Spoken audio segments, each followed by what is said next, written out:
Ben, our FA Trophy runners come to an inglorious end really with a 5-1 defeat. Thoughts? Listen, we always knew it was going to be a tough game like this. They're top of their league, a difficult league for a reason. You know, we've come up against them before. We've watched them loads of times, and you know their managers top. I think we've known about the style. That they've got a reputation in terms of the style. They've got a great identity, and they're coached very, very, very well. And we always knew it was going to be difficult. I thought in the first half we dealt with everything that they threw at us. I thought we set up correctly. We got our goal off something that we thought would happen in terms of setting little traps, in terms of a little press.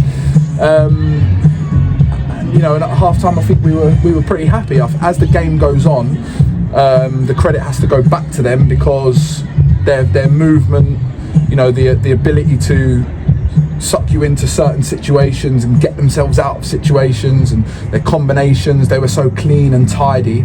It was always going to be difficult to keep what we were doing up for a longer period than 45. And I think once the second goal goes in, it's opened up a chance for them to go and take the game away from us, which they did, which again is full credit, because it could have been easy for them to take the foot off the gas.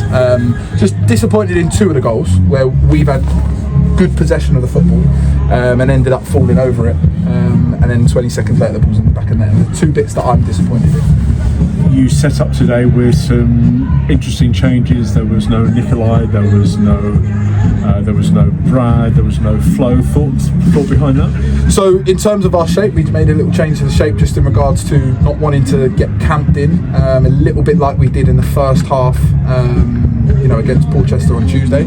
We wanted to get ourselves up the pitch, and we wanted to get our wingers, out and out wingers, on the ball, and that was the change. I think suddenly you go from having 3 centre halves on the pitch to 2, so someone's going to miss out.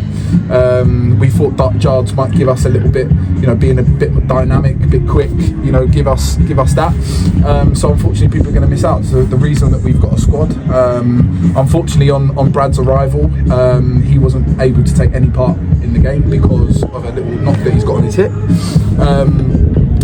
Obviously, if that's something that we know yesterday, we may have not had him in the squad, but that's I think the game was potentially crying out for him, just to be able to get us a little bit of breathing space and the way he carries the ball. But listen, our bread and butter's the league, and if he can't take no part, he can't take no part. That's just something that happens. Is football. So this is done, and you said the bread and butter, the important stuff. We're back to league action on Wednesday night. Will a kind of a 5-1 defeat have any bearing on how we play on Wednesday? I don't think so. I think, listen, like I said, we always knew it was going to be difficult. I think probably the way the game was going at half time wouldn't have said that they'd come out and score 4. I think they changed, they went a little bit more direct, had a lot more runners in behind.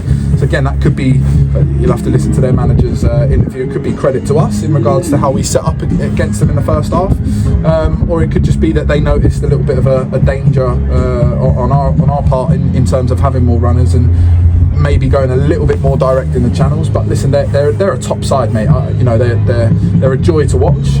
They're coached very, very well, and a lot of credit has to go to them, because I don't think we were as bad as maybe a 5-1. I think, like I said, the 2 goals that I'm homing in on are the ones where we've given up great possession of the football, with time on the ball as well.